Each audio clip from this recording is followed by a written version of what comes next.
देखिए हम लोग कॉल्वेक्स एंड लिनार्ड एक्सपेरिमेंट को स्टडी कर रहे थे, तो उसके कुछ रिजल्ट्स हमने पढ़े थे।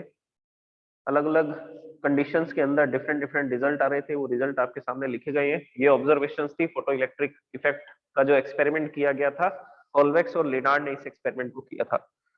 ओके, ये जो ऑब्जर्वेशंस हैं, फिर इन ऑब्जर्वेशंस को, इन रिजल्ट्स को हम लोग क्या करके देखेंगे, स्टडी करके देखेंगे वेव नेचर के बेस पर। हम ये मानेंगे कि जो इंसिडेंट रेडिएशन था वो वेव की फॉर्म में आ रहा था। अगर वो वेव की फॉर्म में आ रहा था तो उसके अकॉर्डिंग क्या ये रिजल्ट सही आते हैं, तो उसको स्टडी करेंगे। उससे स्टडी करेंगे तो ये सामने आएगा कि वेव नेचर से इन सारी ऑब्जर्वेशंस को एक्सप्लेन नहीं किया जा सकता। इन सारी ऑब्जर्वेशंस को एक्सप्लेन किया जा सकता है फोटोन थ्योरी के बेस पर। मैक्स प्लांक और आइंस्टाइन ने इनके बारे में लिखा था, फोटॉन्स के बारे में, कि जो लाइट है, जो रेडिएशन है, वो एक्चुअल में एनर्जी पार्टिकल्स होते हैं जिनको फोटॉन्स बोलते हैं। तो सबसे पहले ऑब्जर्वेशन के बारे में सुनिए। सबसे पहली ऑब्जर्वेशन थी कि लाइट की इंटेंसिटी जब हम बढ़ाते हैं तो क्या इंक्रीज होता है, फोटो इलेक्ट्रिक करंट इंक्रीज होता है सर्किट में।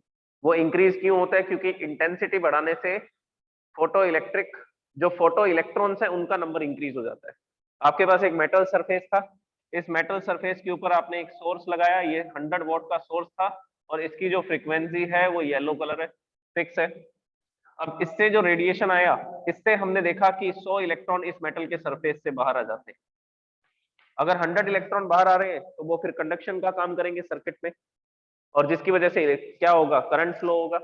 अब अगर हम इस सोर्स को बदल देते हैं, यहाँ पर येलो कलर की ही लाइट का सोर्स लगाते हैं लेकिन 500 वॉट का सोर्स लगाते हैं, तो अब नंबर ऑफ इलेक्ट्रॉन्स का एमिशन ज्यादा होगा, 500 इलेक्ट्रॉन बाहर आएंगे, जिसकी वजह से फोटो इलेक्ट्रॉन्स का नंबर बढ़ गया। फोटो इलेक्ट्रॉन का नंबर बढ़ते ही सर्किट में करंट इंक्रीज हो जाएगा। अब 500 इलेक्ट्रॉन्स के कारण करंट फ्लो होगा, तो ऑब्वियसली करंट थोड़ा ज्यादा हो जाएगा। तो जैसे जैसे हम लोग इंटेंसिटी चेंज करेंगे, इंटेंसिटी को बदलने से, इंटेंसिटी को इंक्रीज करने से फोटो इलेक्ट्रिक करंट इंक्रीज होता है, क्योंकि नंबर ऑफ इलेक्ट्रॉन्स जो है वो उतने ही ज्यादा उसके सरफेस से बाहर आएंगे, मेटल के सरफेस से बाहर आएंगे, इलेक्ट्रॉन्स का एमिशन पहले से ज्यादा हो जाएगा इंटेंसिटी बढ़ाते ही। ओके, तो फर्स्ट ऑब्जर्वेशन ये। अब वेव थ्योरी के बेस पर इस ऑब्जर्वेशन को एक्सप्लेन किया जा सकता है, तो आंसर है नो। वेव थ्योरी के बेस पर इस ऑब्जर्वेशन को एक्सप्लेन नहीं किया जा सकता, क्योंकि वेव थ्योरी ये कहती है कि इंटेंसिटी, इंटेंसिटी का मतलब है कि पर सेकंड ज्यादा एनर्जी आएगी। आप जैसे ही इंटेंसिटी इंक्रीज करेंगे तो ज्यादा एनर्जी आने से क्या होगा, जो इलेक्ट्रॉन फ्री होगा उसकी एनर्जी भी इंक्रीज होनी चाहिए थी, लेकिन उसकी एनर्जी इंक्रीज नहीं हो रही है, उसकी एनर्जी फिक्स रहती है। ये आपको कौन से ग्राफ से पता लगेगा? ये आपको सेकंड ग्राफ से पता लगेगा। हमने क्या फिक्स रखा था इस एक्सपेरिमेंट में, सेकंड ऑब्जर्वेशन में? सेकंड ऑब्जर्वेशन में हमने फ्रीक्वेंसी को फिक्स रखा था, फ्रीक्वेंसी नहीं बदली थी। क्या चेंज कर रहे थे? इंटेंसिटी चेंज कर रहे थे। तो इंटेंसिटी 100 से 500 करते हैं, 500 से 1000 करते हैं, तो जैसे जैसे इंटेंसिटी इंक्रीज करते हैं फोटो इलेक्ट्रॉन्स का नंबर बढ़ जाता है, जिसकी वजह से करंट इंक्रीज होता है। और पॉजिटिव पोटेंशियल लगाने से वो करंट मैक्सिमम तक पहुंच जाता है। उसका रीजन क्या है? अगर 100 इलेक्ट्रॉन फ्री हो रहे हैं तो उन 100 इलेक्ट्रॉन में से कुछ इलेक्ट्रॉन के पास इतनी एनर्जी होगी कि वो सामने वाली प्लेट पर जाकर के सर्किट में करंट फ्लो कर देंगे। जैसे कि ये एमीटर प्लेट थी जिस पर रेडिएशन हो रहा था, यहाँ से कुछ इलेक्ट्रॉन फ्री होते हैं और कुछ इलेक्ट्रॉन्स के पास इतनी एनर्जी होती है कि वो सामने वाली ए प्लेट तक चले जाते हैं और सर्किट में करंट फ्लो करना स्टार्ट कर देते हैं। अब अगर 100 इलेक्ट्रॉन फ्री हो रहे हैं और 50 इलेक्ट्रॉन अपने आप जा पा रहे हैं, तो सामने वाली प्लेट को अगर मैं पॉजिटिवली चार्ज कर दूं तो बाकी के जो 50 नहीं आ पा रहे थे वो भी आने लगेंगे। अब 100 इलेक्ट्रॉन फ्री हो रहे हैं, 100 के 100 इलेक्ट्रॉन सामने वाली प्लेट पर जा रहे हैं, जिसके कारण से करंट इंक्रीज होगा। और 100 इलेक्ट्रॉन ही फ्री होते हैं पर सेकेंड, तो करंट और इंक्रीज नहीं होगा। जब आप क्या इंक्रीज करोगे? पोटेंशियल। तो पॉजिटिव पोटेंशियल सामने वाली प्लेट पर इंक्रीज करने से अब करंट इंक्रीज नहीं हो रहा है, क्योंकि पर सेकेंड 100 इलेक्ट्रॉन्स ही फ्री हो रहे थे, इंटेंसिटी फिक्स थी। तो इस इंटेंसिटी पे ये करंट फ्लो होता है, फिर पॉजिटिव पोटेंशियल लगाने से करंट बढ़ता है, फिर नेगेटिव पोटेंशियल लगाने से करंट कम होता है, लास्ट में जाकर के करंट जीरो हो जाता है। तो I1 इंटेंसिटी के लिए करंट जो है वो एक पॉइंट पर, एक नेगेटिव पोटेंशियल पर आकर के जीरो हो रहा है, क्योंकि सामने वाली प्लेट को हमने क्या किया? नेगेटिवली चार्ज किया। अगर इसको नेगेटिवली चार्ज करते हैं तो कुछ 50 इलेक्ट्रॉन के पास इतनी एनर्जी थी कि वो अभी भी मेटल की प्लेट पर आ रहे थे और इस सर्किट में करंट फ्लो कर रहे थे। आगे जो सर्किट होगा उसमें करंट फ्लो हो रहा था। लेकिन जैसे ही मैंने इस नेगेटिव पोटेंशियल को इंक्रीज किया, तो ये जो 50 इलेक्ट्रॉन में थे, इसमें से सिर्फ 20 इलेक्ट्रॉन आ पा रहे थे, बाकी के इलेक्ट्रॉन रुक गए, क्योंकि नेगेटिव, सामने जो हम लोग नेगेटिव चार्ज अप्लाई कर रहे हैं, नेगेटिव पोटेंशियल अप्लाई कर रहे हैं, वो इन इलेक्ट्रॉनों पर रिपल्शन फोर्स लगाएगा। रिपल्शन के कारण ज्यादातर इलेक्ट्रॉन रुक जाएंगे, और जिनकी एनर्जी मैक्सिमम होगी, काफी ज्यादा होगी, सिर्फ वही इलेक्ट्रॉन अब इस रिपल्शन को क्रॉस करके सामने की प्लेट तक आ पाएंगे, तो करंट और कम हो जाएगा। फिर अब आप नेगेटिव पोटेंशियल को और इंक्रीज करते हो, तो ये जो 20 इलेक्ट्रॉन आ रहे थे, ये भी आने बंद हो जाएंगे, और सर्किट में फोटो इलेक्ट्रिक करंट जीरो हो जाएगा। तो ये वो जीरो पॉइंट है जहां पर फोटो इलेक्ट्रिक करंट जीरो है। तो इस पोटेंशियल पे फोटो इलेक्ट्रिक करंट बंद हो जाता है, तो इसको क्या बोलेंगे? स्टॉपिंग पोटेंशियल, या आप इसको बोल सकते हैं कट ऑफ पोटेंशियल। इसके बाद में अब हमने इंटेंसिटी को चेंज किया, इंटेंसिटी को चेंज किया तो फोटो इलेक्ट्रॉन का नंबर बढ़ गया, और सर्किट में ज्यादा इलेक्ट्रॉन फ्लो होंगे तो करंट भी इंक्रीज हो जाएगा, तो करंट पहले से इंक्रीज हो गया। लेकिन जब नेगेटिव पोटेंशियल लगाते हैं तो सबका स्टॉपिंग पोटेंशियल कैसा आ रहा है? स्टॉपिंग पोटेंशियल अभी भी वही आ रहा है, तो इसका मतलब अभी भी इलेक्ट्रॉन्स के पास इतनी ही मैक्सिमम काइनेटिक एनर्जी थी। तो इंटेंसिटी बढ़ाने से इलेक्ट्रॉन्स की काइनेटिक एनर्जी नहीं बदली, अभी भी वो वी नॉट पोटेंशियल पर आकर के रुक जाते हैं। इसका मतलब ये जो इलेक्ट्रॉन्स की मैक्सिमम काइनेटिक एनर्जी है, वो किसके इंडिपेंडेंट है? वो इंटेंसिटी पे डिपेंड नहीं करती। ये मैक्सिमम काइनेटिक एनर्जी वाला इलेक्ट्रॉन अभी भी वी नॉट पे रुक जाता है, फिर इंटेंसिटी और बढ़ाते हैं, फिर मैक्सिमम काइनेटिक एनर्जी वाला इलेक्ट्रॉन फिर से माइनस वी नॉट पे रुक जाता है, नेगेटिव पोटेंशियल पे रुक जाता है। तो इलेक्ट्रॉन 100 फ्री हो, 500 फ्री हो, या पर सेकंड 1000 इलेक्ट्रॉन फ्री हो, लेकिन जो मैक्सिमम काइनेटिक एनर्जी थी इलेक्ट्रॉन की, वो कितनी थी? EV not. तो इसमें से कुछ इलेक्ट्रॉन जिनकी मैक्सिमम काइनेटिक एनर्जी इतनी थी, वो इलेक्ट्रॉन सामने आ रहे थे, और एक नेगेटिव पोटेंशियल अप्लाई करने पर ये सारे इलेक्ट्रॉन रुक जाते हैं। तो नंबर ऑफ फ्री इलेक्ट्रॉन जो है वो इंक्रीज हो रहे हैं, जो मेटल के सरफेस से इलेक्ट्रॉन का एमिशन हो रहा है वो इंक्रीज हो रहा है, फोटो इलेक्ट्रॉन इंक्रीज हो रहे हैं इंटेंसिटी बढ़ाने से, लेकिन उनकी काइनेटिक एनर्जी नहीं बढ़ रही। तो यहां से एक इंपॉर्टेंट रिजल्ट मिला। इंपॉर्टेंट रिजल्ट ये है, ये मैंने आपको बता दिया था कैसे कैलकुलेट करेंगे। ईवी नॉट वर्क डन से कैलकुलेट करेंगे। Work done is equal to charge into potential. Charge है इलेक्ट्रॉन और पोटेंशियल है वी नॉट, जिस पर ये इलेक्ट्रॉन रुक जाएगा। तो maximum kinetic energy is independent of intensity. तो इंटेंसिटी को इंक्रीज करने से स्टॉपिंग पोटेंशियल नहीं बदलता, स्टॉपिंग पोटेंशियल नहीं बदलता तो उनकी काइनेटिक एनर्जी भी नहीं चेंज होगी। अब इसको वेव नेचर से एक्सप्लेन करें तो वेव नेचर से इस बात को एक्सप्लेन नहीं किया जा सकता। क्यों नहीं किया जा सकता? देखिए, जब इंटेंसिटी बढ़ाते हैं तो पर सेकंड ज्यादा एनर्जी आती है, क्योंकि मैंने आपको बताया इंटेंसिटी क्या है। इंटेंसिटी है energy coming from 1 metre square area in 1 second. तो 1 मीटर स्क्वायर एरिया में से पर सेकंड जितनी एनर्जी आ रही है उसको इंटेंसिटी बोलते हैं। अब आपने इंटेंसिटी इंक्रीज कर दी तो पर सेकंड ज्यादा एनर्जी आएगी। अगर पर सेकंड ज्यादा एनर्जी आएगी तो इलेक्ट्रॉन्स की एनर्जी भी तो इंक्रीज होनी चाहिए थी, लेकिन इलेक्ट्रॉन्स की एनर्जी तो नहीं बढ़ी। वो हमें कहां से पता लगा? वो हमें यहां से पता लगा, इंटेंसिटी बढ़ाने से स्टॉपिंग पोटेंशियल सबका सेम है। स्टॉपिंग पोटेंशियल सेम है तो सबकी काइनेटिक एनर्जी सेम है। इसका मतलब काइनेटिक एनर्जी इंटेंसिटी पे डिपेंड नहीं करती।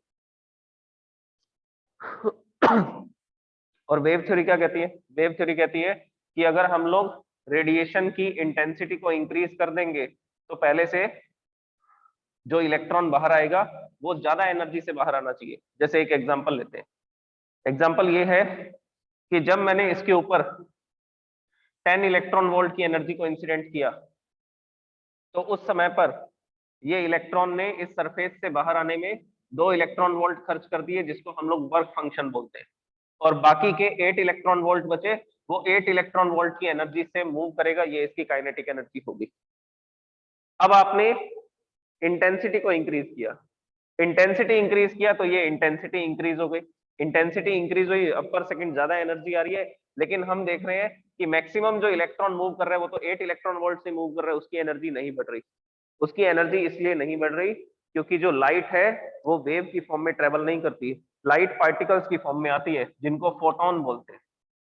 तो ये फोटोन एनर्जी पार्टिकल्स होते हैं। तो जब आप इंटेंसिटी इंक्रीज करोगे तो फोटॉन्स का नंबर बढ़ जाएगा, और पहले 100 फोटोन आ रहे थे तो वो 100 इलेक्ट्रॉन को बाहर निकालते थे। अब आपने इंटेंसिटी बढ़ा करके 500 कर दी तो 500 फोटोन आएंगे तो वो 500 इलेक्ट्रॉन का एमिशन करेंगे। 1000 इंटेंसिटी कर दोगे तो 1000 इलेक्ट्रॉन फ्री हो जाएंगे क्योंकि 1000 फोटोन आएंगे फिर।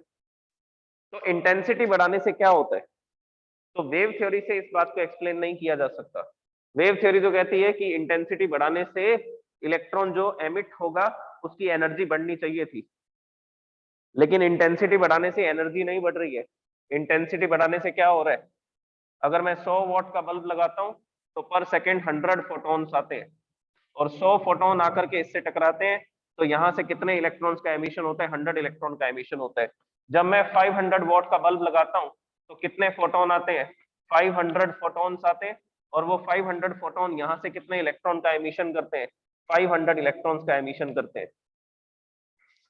तो इंटेंसिटी बढ़ाने से फोटो इलेक्ट्रिक करंट क्यों बढ़ रहा है? क्योंकि फोटो इलेक्ट्रॉन्स का नंबर बढ़ रहा है। फोटो इलेक्ट्रॉन्स का नंबर क्यों बढ़ रहा है? क्योंकि पर सेकंड ज्यादा फोटोन आ रहे हैं। जितने फोटोन आएंगे वो उतने ही इलेक्ट्रॉन से कोलाइड करेंगे और उतने ही इलेक्ट्रॉन्स का एमिशन करेंगे। तो वेव नेचर से इस बात को एक्सप्लेन नहीं किया जा सकता। तो वेव नेचर यहां पर फेल हो गया और फोटोन थ्योरी से इस बात को एक्सप्लेन किया जा सकता है। ओके, नेक्स्ट जो ग्राफ है उसमें ये सामने आ रहा है कि हमने इंटेंसिटी को फिक्स कर दिया। बल्ब का जो कलर था वो हमने फिक्स कर दिया। अब हम क्या, सॉरी, बल्ब का जो पावर थी 100 वॉट का बल्ब था तो हमने उस इंटेंसिटी को फिक्स कर दिया। अब पर सेकंड 100 फोटोन ही आएंगे, लेकिन फ्रीक्वेंसी बदलने से क्या होगा? फ्रीक्वेंसी बदलने से उन इलेक्ट्रॉनों की एनर्जी ज्यादा हो जाएगी, फोटोन की एनर्जी बढ़ जाएगी। देखो, अब इस बात को समझिए ध्यान से। ये मेटल का सरफेस है, इस पर हमने 100 वॉट का बल्ब लगाया, येलो कलर की लाइट को इंसिडेंट किया तो 100 वॉट का बल्ब लगाने से 100 फोटॉन्स आते हैं और 100 फोटोन कितनी एनर्जी कैरी कर रहे हैं? येलो कलर की लाइट है तो येलो कलर की लाइट में हमने एग्जांपल लिया कि 5 इलेक्ट्रॉन वोल्ट की एनर्जी को ये कैरी करता है फोटोन। और ये जो मेटल के सरफेस पर इलेक्ट्रॉन पड़ा है ये इससे बाहर आने में 2 इलेक्ट्रॉन वोल्ट की एनर्जी खर्च कर देता है, जिसको वर्क फंक्शन बोलते हैं। तो ये इलेक्ट्रॉन के पास कितनी एनर्जी बची? 5 इलेक्ट्रॉन वोल्ट का फोटोन आया, जाकर के इलेक्ट्रॉन से टकराया, 2 इलेक्ट्रॉन वोल्ट खर्च हो गए सरफेस से बाहर आने में, बाकी एनर्जी बची 3 इलेक्ट्रॉन वोल्ट। तो ये इलेक्ट्रॉन कितनी एनर्जी से मूव करते हैं? 3 इलेक्ट्रॉन वोल्ट की काइनेटिक एनर्जी से मूव करते हैं। तो इस फ्रीक्वेंसी पे इलेक्ट्रॉन्स की काइनेटिक एनर्जी कितनी है? 3 इलेक्ट्रॉन वोल्ट। अब हमने कलर को चेंज कर दिया। अब येलो कलर से हमने जो कलर है वो ब्लू कर दिया। तो जैसे ही हम लोग येलो कलर से ब्लू कलर करेंगे तो फोटोन का नंबर तो सेम ही रहेगा क्योंकि हमने इंटेंसिटी नहीं बदली। पर सेकंड 100 फोटोन आ रहे हैं तो अभी भी पर सेकंड 100 फोटोन ही आएंगे, लेकिन अब ये जो फोटोन आएंगे ये कितनी एनर्जी को लेकर के आएंगे? ये लेकर के आएंगे 10 इलेक्ट्रॉन वोल्ट को। तो अभी भी 100 फोटोन्स आएंगे लेकिन अब ये ज्यादा एनर्जी कैरी करके ला रहे हैं। तो जब ये जाकर के इलेक्ट्रॉन से स्ट्राइक करेगा तो 2 इलेक्ट्रॉन वोल्ट तो बाहर आने में खर्च हो जाएंगे। अब इलेक्ट्रॉन कितनी एनर्जी से मूव करेंगे? 8 इलेक्ट्रॉन वोल्ट की एनर्जी से मूव करेंगे। इसीलिए तो स्टॉपिंग पोटेंशियल बढ़ गया फ्रीक्वेंसी बढ़ाते ही। तो जैसे ही आप इंसिडेंस रेडिएशन की फ्रीक्वेंसी बढ़ाओगे स्टॉपिंग पोटेंशियल बढ़ जाएगा। स्टॉपिंग पोटेंशियल बढ़ना इस बात का प्रूफ है कि जो इलेक्ट्रॉन था अब वो ज्यादा काइनेटिक एनर्जी से मूव कर रहा है। आपको उसको रोकने के लिए ज्यादा वर्क डन करना पड़ेगा, जिसके लिए आपको नेगेटिव पोटेंशियल और ज्यादा अप्लाई करना पड़ेगा। ओके, लेकिन सैचुरेशन करंट तीनों केस में सेम है। सैचुरेशन करंट तीनों केस में सेम इसलिए है क्योंकि हमने क्या चेंज नहीं किया? इंटेंसिटी तो बदली नहीं ना। इस केस में भी 100 फोटोन आते हैं, 100 इलेक्ट्रॉन का एमिशन करते हैं। इस केस में भी 100 फोटोन आते हैं, 100 इलेक्ट्रॉन का एमिशन करते हैं। इस केस में भी 100 फोटोन आते हैं और 100 इलेक्ट्रॉन का एमिशन करते हैं। तो तीनों फ्रीक्वेंसी पर 100 फोटोन ही आ रहे हैं और 100 इलेक्ट्रॉन्स का ही एमिशन हो रहा है। और 100 इलेक्ट्रॉन जब सर्किट में फ्लो करते हैं तो करंट कैसा होगा? करंट तीनों केस में सेम होगा। तो तीनों का सैचुरेशन करंट सेम आएगा क्योंकि मैक्सिमम 100 इलेक्ट्रॉन्स ही फ्लो कर पा रहे हैं सर्किट में। लेकिन जब नेगेटिव पोटेंशियल लगाते हैं तो ये वाले जो इलेक्ट्रॉन्स हैं μ1 फ्रीक्वेंसी वाले, ये इलेक्ट्रॉन तो रुक जाते हैं -3 वोल्ट पे, ये रुकते हैं -5 वोल्ट पे, ये रुकते हैं -7 वोल्ट पे। तो इसका मतलब फ्रीक्वेंसी बढ़ाने से इलेक्ट्रॉन्स की काइनेटिक एनर्जी इंक्रीज हो रही है, जबकि होना क्या चाहिए था? वेव नेचर क्या कहता है? वेव नेचर के अकॉर्डिंग तो ऐसा होना चाहिए था, फ्रीक्वेंसी बढ़ाने से इलेक्ट्रॉन्स की एनर्जी नहीं बढ़नी चाहिए थी, इलेक्ट्रॉन्स का एमिशन ज्यादा होना चाहिए था, क्योंकि जितनी ज्यादा फ्रीक्वेंसी करेंगे वो उतनी ज्यादा एनर्जी को कैरी करके लाएंगी वेव्स, और जितनी ज्यादा एनर्जी यहाँ पर पड़ेगी उतने ज्यादा इलेक्ट्रॉन्स का क्या होगा, एमिशन होगा। तो वेव नेचर तो कहता है फ्रीक्वेंसी बढ़ाने से एनर्जी बढ़ेगी, और जितनी ज्यादा एनर्जी आएगी उतने ज्यादा इलेक्ट्रॉन्स का एमिशन होगा, लेकिन ऐसा नहीं हो रहा। फ्रीक्वेंसी बढ़ाने से इलेक्ट्रॉन्स का नंबर नहीं बढ़ रहा है, इलेक्ट्रॉन्स का नंबर इंक्रीज नहीं हो रहा है, जबकि इलेक्ट्रॉन्स की एनर्जी इंक्रीज हो रही है। और वेव नेचर के अकॉर्डिंग होना चाहिए था, इलेक्ट्रॉन्स की एमिशन इंक्रीज होना चाहिए था और एनर्जी सेम रहनी चाहिए। तो वेव नेचर के अकॉर्डिंग ऐसा होना चाहिए था। ओके, तो ये तीसरी बात को भी प्रूफ करने में वेव नेचर जो है वो फेल हो जाता है। फोटोन थ्योरी से इसको एक्सप्लेन कर सकते हैं। इंटेंसिटी सेम है, तो तीनों केसेस में 100 फोटोन आ रहे हैं और 100 इलेक्ट्रॉन्स को निकाल रहे हैं। 100 इलेक्ट्रॉन्स के कारण करंट सेम फ्लो करेगा सर्किट में, लेकिन वो 100 इलेक्ट्रॉन्स की एनर्जीज अलग अलग होगी। यहाँ पर जो 100 इलेक्ट्रॉन है उसमें से 50 इलेक्ट्रॉन है जिनकी काइनेटिक एनर्जी ज्यादा है, इसमें से 70 इलेक्ट्रॉन है जिनकी काइनेटिक एनर्जी ज्यादा है, इसमें से 100 के 100 इलेक्ट्रॉन है जिनकी काइनेटिक एनर्जी बहुत ज्यादा है। तो इसको रोकने के लिए कम स्टॉपिंग पोटेंशियल, इसको रोकने के लिए ज्यादा, इसको रोकने के लिए और ज्यादा स्टॉपिंग पोटेंशियल। तो ये तीसरा इसके अंदर ऑब्जर्वेशन था जिसको हम लोग फोटोन थ्योरी से एक्सप्लेन कर सकते हैं, जबकि वेव थ्योरी से एक्सप्लेन नहीं कर सकते। Last, threshold frequency. Threshold frequency exist ही नहीं करनी चाहिए थी, किसके अकॉर्डिंग, वेव नेचर के अकॉर्डिंग। कोई भी फ्रीक्वेंसी हो, कोई भी फ्रीक्वेंसी हो, एमिशन होना चाहिए था इलेक्ट्रॉन का। अब जैसे कि यहाँ पर ये मेटल के सरफेस पर इलेक्ट्रॉन्स पड़े हैं और आपने इसके ऊपर रेड कलर की लाइट को इंसिडेंट किया, और ये जो मेटल है ये जिंक मेटल है। तो जिंक मेटल के ऊपर जब रेड कलर की लाइट को इंसिडेंट करते हैं तो हम देखते हैं कि इलेक्ट्रॉन का एमिशन होता ही नहीं है। आप इंटेंसिटी कितनी भी बढ़ा दीजिए, ये रेड कलर का बल्ब है, आप 100 वॉट का बल्ब लगा दो, 500 वॉट का बल्ब लगा दो, तो या 1000 वॉट का बल्ब लगा दो, इंटेंसिटी बढ़ाने से इलेक्ट्रॉन का एमिशन नहीं होगा।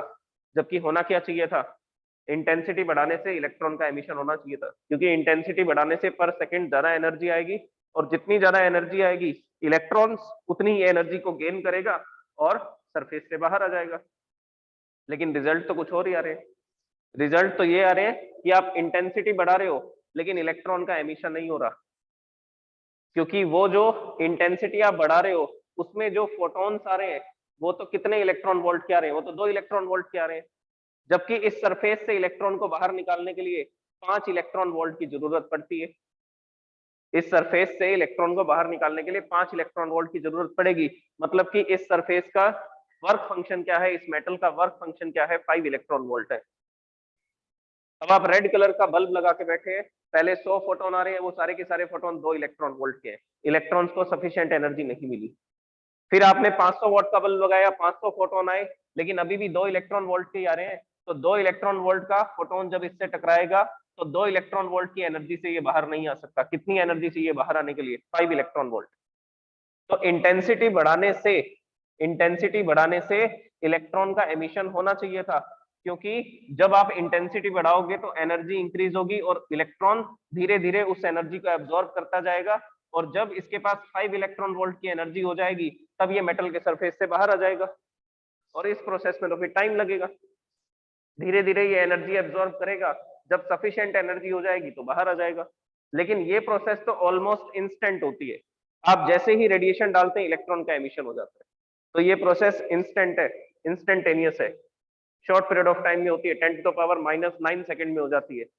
और अगर आप ये बोलते हो कि वेव नेचर से इसको एक्सप्लेन करते हैं, तो नहीं कर सकते, क्योंकि अगर इंटेंसिटी बढ़ाएंगे तो धीरे धीरे ये उस एनर्जी को इंक्रीज कर एब्जॉर्ब करता जाएगा।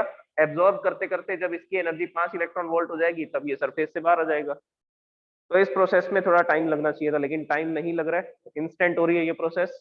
इसका मतलब वेव नेचर इस बात को एक्सप्लेन नहीं कर पा रहा। ओके, अब आपने इंटेंसिटी बढ़ा करके देख ली, इलेक्ट्रॉन का एमिशन नहीं हो रहा। अब इस बल्ब को चेंज करेंगे, बल्ब को चेंज करके अल्ट्रा वायलेट लाइट का बल्ब लगा देंगे, तो जो अल्ट्रा वायलेट रेडिएशन करेगा, अल्ट्रा वायलेट रेडिएशन करता है तो वो कितना फोटोन लेकर के आता है, 5 इलेक्ट्रॉन वोल्ट के फोटोन लेकर के आता है। और 5 इलेक्ट्रॉन वोल्ट के फोटोन जैसे ही इस इलेक्ट्रॉन पर पड़ते हैं तो वर्क फंक्शन के बराबर एनर्जी मिलती है और इलेक्ट्रॉन का एमिशन स्टार्ट हो जाता है। तो मतलब आपको मिनिमम फ्रीक्वेंसी चाहिए होगी जिससे इलेक्ट्रॉन का एमिशन हो सके। वो जो मिनिमम फ्रीक्वेंसी होती है जिस पर इलेक्ट्रॉन का एमिशन स्टार्ट होता है उसको थ्रेशोल्ड फ्रीक्वेंसी बोलते हैं। उसको क्या बोलते हैं? Threshold frequency. ओके, तो इलेक्ट्रॉन के एमिशन की प्रोसेस ऑलमोस्ट इंस्टेंट होनी चाहिए थी, लेकिन ये प्रोसेस वेव नेचर के अकॉर्डिंग अगर हम माने तो ये प्रोसेस होने में थोड़ा टाइम लगेगा, क्योंकि इलेक्ट्रॉन धीरे धीरे एनर्जी को एब्जॉर्ब करेगा और जब उसको सफिशिएंट एनर्जी मिल जाएगी तब उसका एमिशन होगा। लेकिन ये प्रोसेस तो इंस्टेंट होती है और किस फ्रीक्वेंसी पे होती है? थ्रेशोल्ड फ्रीक्वेंसी पे होती है। अगर आप फ्रीक्वेंसी थ्रेशोल्ड फ्रीक्वेंसी से कम रखते हैं तो इलेक्ट्रॉन का एमिशन नहीं होता, इलेक्ट्रॉन का एमिशन नहीं होता। जबकि वेव नेचर कहता है कि फ्रीक्वेंसी कुछ भी हो, आप इंटेंसिटी बढ़ा दो, पर सेकंड ज्यादा एनर्जी जाएगी तो इलेक्ट्रॉन का एमिशन हो जाएगा, लेकिन नहीं होता। अब ये वाले जो ग्राफ है, फोर्थ ग्राफ है, वो इसी बात को तो एक्सप्लेन कर रहा है, थ्रेशोल्ड फ्रीक्वेंसी को। तो जो मेटल ए है उसकी थ्रेशोल्ड फ्रीक्वेंसी है न्यू नॉट 1। आप जैसे जैसे फ्रीक्वेंसी बढ़ा रहे हैं, एक new not 1 threshold frequency I, threshold frequency आते ही इलेक्ट्रॉन का एमिशन स्टार्ट हो गया। इलेक्ट्रॉन का एमिशन स्टार्ट हो गया तो आपको उसको रोकने के लिए क्या लगाना पड़ेगा? स्टॉपिंग पोटेंशियल लगाना पड़ेगा, जिससे आप उसकी काइनेटिक एनर्जी बता सकते हैं। अब आप और फ्रीक्वेंसी बढ़ाओगे, फ्रीक्वेंसी और बढ़ाओगे तो स्टॉपिंग पोटेंशियल और बढ़ जाएगा, जैसा कि इस ग्राफ में दिख रहा है। तो फ्रीक्वेंसी जैसे जैसे इंक्रीज कर रहे हैं, न्यू 1 से न्यू 2 कर रहे हैं, न्यू 2 से न्यू 3 कर रहे हैं, वैसे वैसे स्टॉपिंग पोटेंशियल क्या होता जा रहा है? इंक्रीज होता जा रहा है।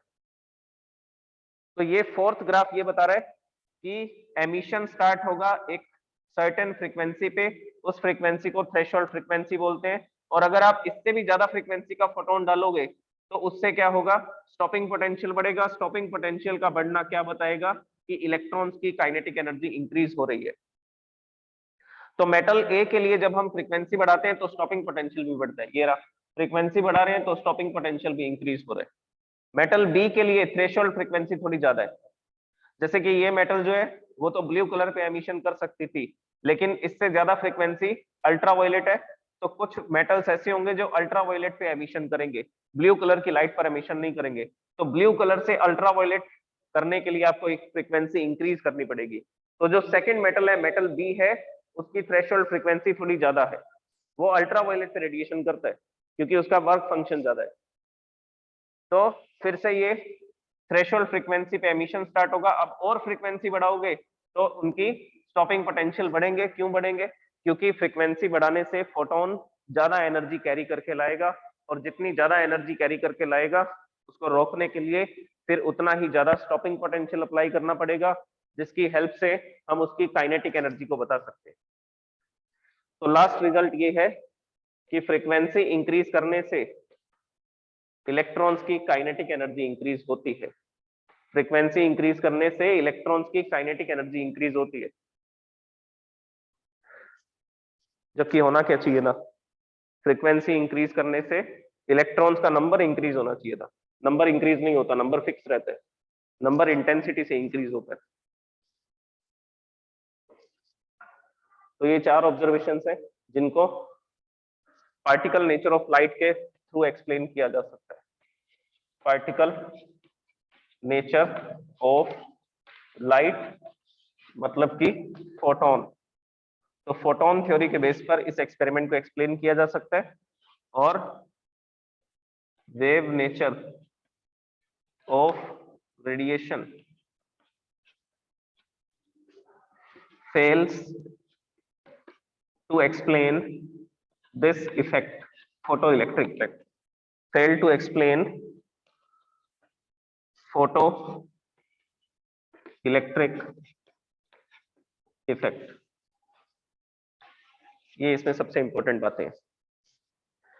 Particle nature of light, photon से इस एक्सपेरिमेंट को 4 ऑब्जर्वेशन को एक्सप्लेन कर सकते हैं, जबकि wave nature of radiation fails to explain photoelectric effect. Wave nature से इन 4 ऑब्जर्वेशंस को एक्सप्लेन नहीं किया जा सकता।